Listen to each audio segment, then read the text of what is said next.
नमस्कार दोस्तों, आज हम एक रोमांचक यात्रा पर जा रहे हैं जो भारतीय इतिहास के महत्वपूर्ण पन्नों में से एक पर ले जाएगा। मराठा साम्राज्य का इतिहास। ये वीडियो आपको मराठा साम्राज्य का उदय, पदयात्रा और अवसरों के बारे में जानकारी प्रदान करेगा। तो चलिए इस महत्वपूर्ण यात्रा की शुरुआत करते हैं। शुरू करने से पहले हमारे चैनल को सब्सक्राइब और वीडियो को प्लीज लाइक करें। शिवाजी महाराज भोसले के मराठा अभिजात्य थे और साथ ही उन्हें मराठा साम्राज्य का संस्थापक भी कहा जाता है। शिवाजी महाराज ने बीजापुर सल्तनत से मराठा लोगों को रिहा करने का बीड़ा उठा रखा था और मुगलों की कैद से उन्होंने लाखों मराठाओं को आज़ादी दिलवाई। इसके बाद उन्होंने धीरे धीरे मुगल साम्राज्य को खत्म करना शुरू किया और हिंदवी स्वराज्य की स्थापना करने लगे। रायगढ़ को उन्होंने अपने साम्राज्य की राजधानी घोषित की और एक आज़ाद मराठा साम्राज्य की स्थापना की। इसके बाद अपने साम्राज्य को मुगलों से बचाने के लिए वे लगातार लड़ते रहे। 1674 में स्थापित नव मराठा साम्राज्य के छत्रपति के रूप में उनका राज्याभिषेक किया गया। शिवाजी महाराज द्वारा स्थापित मराठा साम्राज्य ने भारतीय उपमहाद्वीप के तकरीबन 4.1% भाग पर अपना प्रभुत्व जमा लिया था, लेकिन इसके बाद भी शिवाजी महाराज तेजी से अपने साम्राज्य का विस्तार कर रहे थे। उनकी मृत्यु के समय उन्होंने 300 किले साथ तकरीबन 40,000 की घुड़सवार सेना और 50,000 पैदल सैनिकों की फौज बना रखी थी और 7 पश्चिमी समुद्री तट तक एक विशाल नौसेना का प्रतिष्ठान भी कर रखा था। समय के साथ साथ इस साम्राज्य का विस्तार भी होता गया और इसी के साथ इसके शासक भी बदलते गए। शिवाजी महाराज के बाद उनके पोतों ने मराठा साम्राज्य को संभाला और फिर उनके बाद 18वीं शताब्दी के शुरू में पेशवा मराठा साम्राज्य को संभालने लगे। शिवाजी महाराज के 2 बेटे थे, संभाजी और राजाराम। संभाजी महाराज उनका बड़ा बेटा था जो दरबारियों के बीच काफी प्रसिद्ध था। 1681 में संभाजी महाराज ने मराठा साम्राज्य का ताज पहना और अपने पिता की नीतियों को अपनाकर वे उन्हीं की राह में आगे चल पड़े। संभाजी महाराज ने शुरू में ही पुर्तगाल और मैसूर के चिक्का देवराया को पराजित कर दिया था। इसके बाद किसी भी राजपूत मराठा गठबंधन को हटाने के लिए 1681 में औरंगजेब ने खुद दक्षिण की कमान अपने हाथ में ले ली।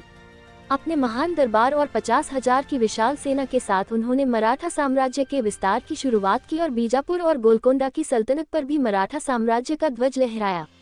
अपने 8 साल के शासनकाल में उन्होंने मराठाओं को औरंगजेब के खिलाफ एक भी युद्ध या गढ़ हारने नहीं दिया। 1689 के आसपास संभाजी महाराज ने अपने सहकारियों को रणनीतिक बैठक के लिए संगमेश्वर में आमंत्रित किया ताकि मुगल साम्राज्य को हमेशा के लिए हटा सके। लेकिन गनोजी शिर्के और औरंगजेब के कमांडर मुकर्रब खान ने संगमेश्वर में जब संभाजी महाराज बहुत कम लोगों के साथ होंगे तब आक्रमण करने की बारीकी से योजना बन रखी थी।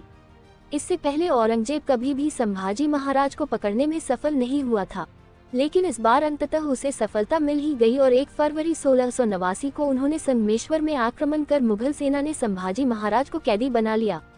उनके और उनके सलाहकार कवि कलश को बहादुरगढ़ ले जाया गया, जहां औरंगजेब ने मुगलों के खिलाफ विद्रोह करने के लिए मार डाला। 11 मार्च 1689 को उन्होंने संभाजी महाराज को मार दिया था। संभाजी महाराज की मृत्यु के बाद उनके सौतेले भाई राजाराम ने सिंहासन संभाला, लेकिन मुगलों की रायगढ़ पर घेराबंदी शुरू हो चुकी थी और इसीलिए उन्हें विशालगढ़ जाना पड़ा और इसके बाद सुरक्षा के लिए उन्हें गिंगी भी जाना पड़ा। वहीं से मराठा शूरवीर मुगल सैन्य दलों पर छापा मारते थे और इस प्रकार बहुत से किलों को मराठाओं ने दोबारा हासिल कर लिया था। उस समय के कुछ महान शूरवीरों में संताजी घोरपड़े, धनाजी जाधव, परशुराम पंत प्रतिनिधि, शंकरजी नारायण सचिव और मेलगिरी पंडित शामिल थे।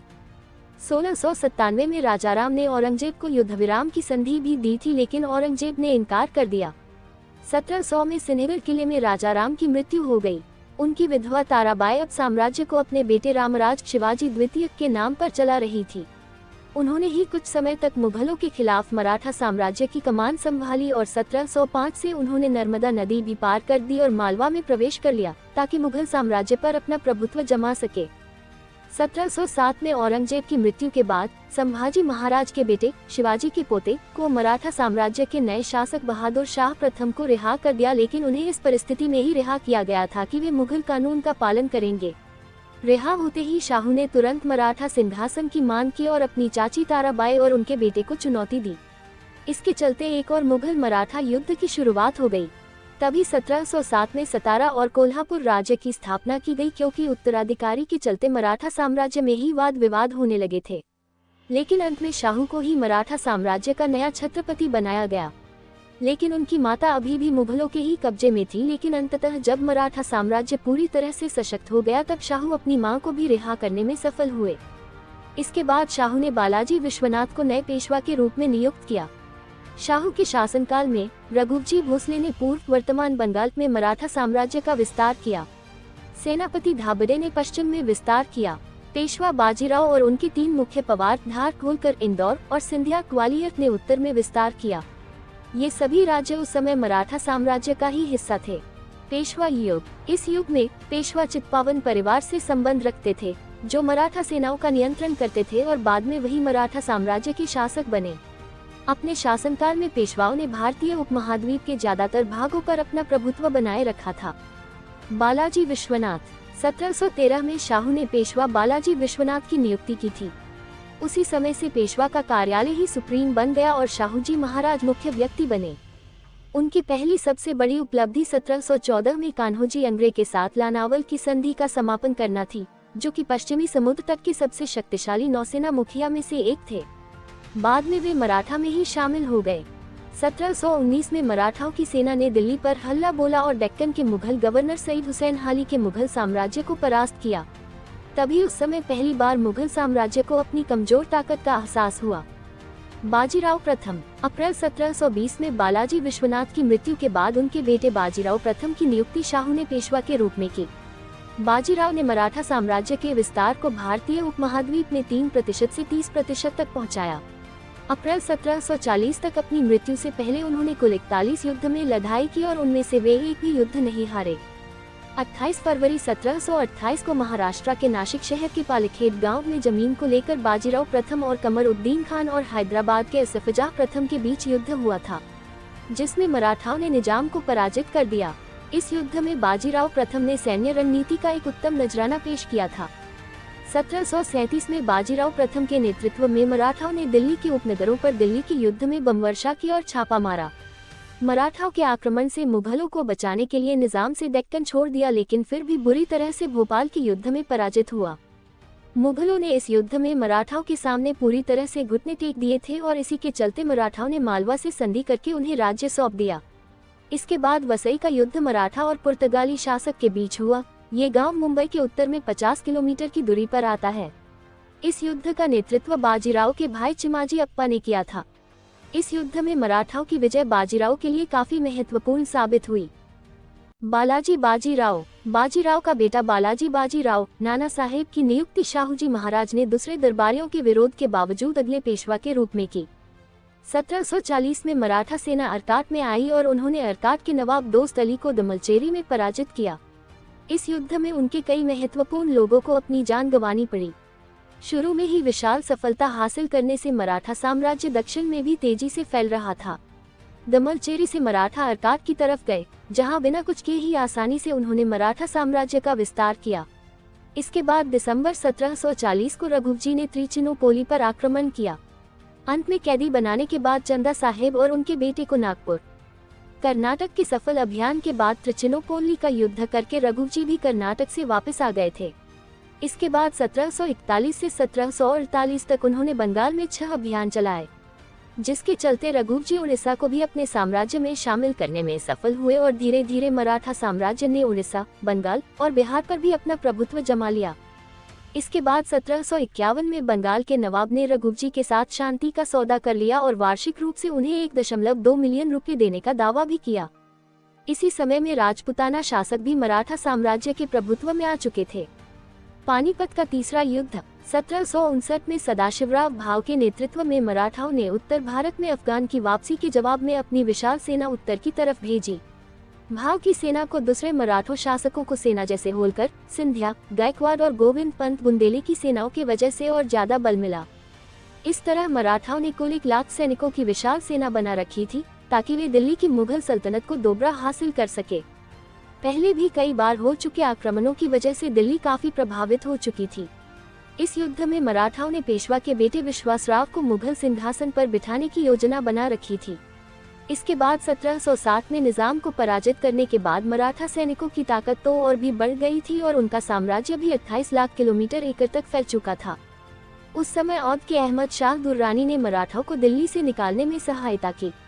जिसके चलते 14 जनवरी 1761 को मराठा और मुस्लिम शासकों की विशाल सेनाएं एक दूसरे पर टूट पड़ी और इस प्रकार पानीपत के तीसरे युद्ध की शुरुआत हुई।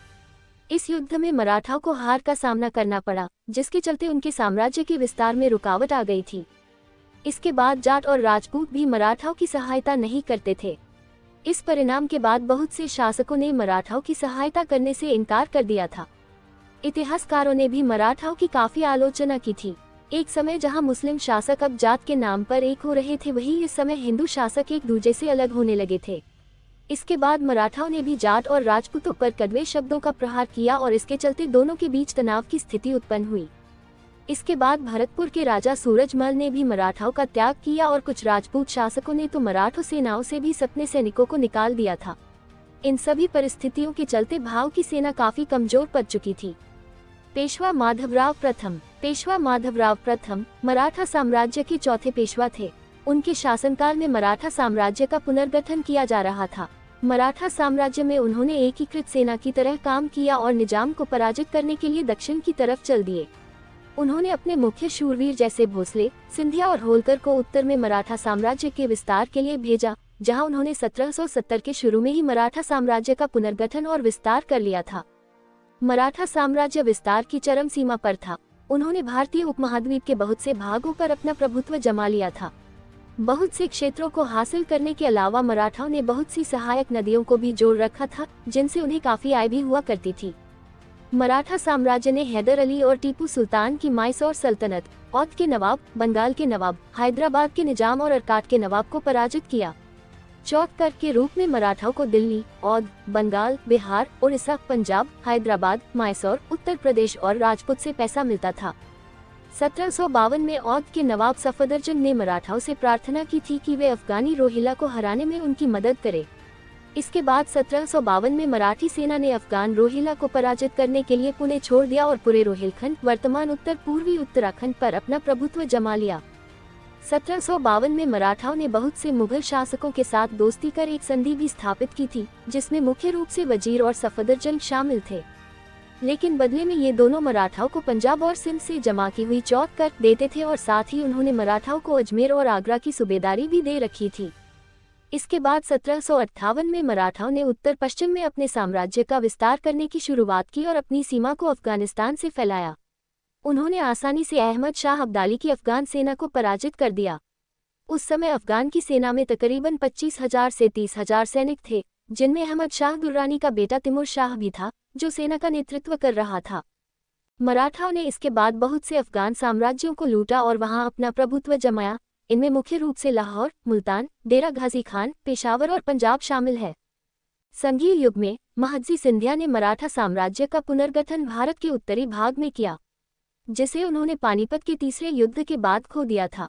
पानीपत के तीसरे युद्ध में मराठाओं ने सतलज, कैथल, पटियाला, जींद, थानेसर, मालेरकोटला और फरीदकोट, दिल्ली और उत्तर प्रदेश में अपने प्रभुत्व को खो दिया था, जो उस समय सिंधिया के हाथ में थे। और अंत में 1803-1805 में दूसरे एंग्लो मराठा युद्ध में मराठा अपने प्रदेशों को ईस्ट इंडिया कंपनी के खिलाफ बचा नहीं पाए।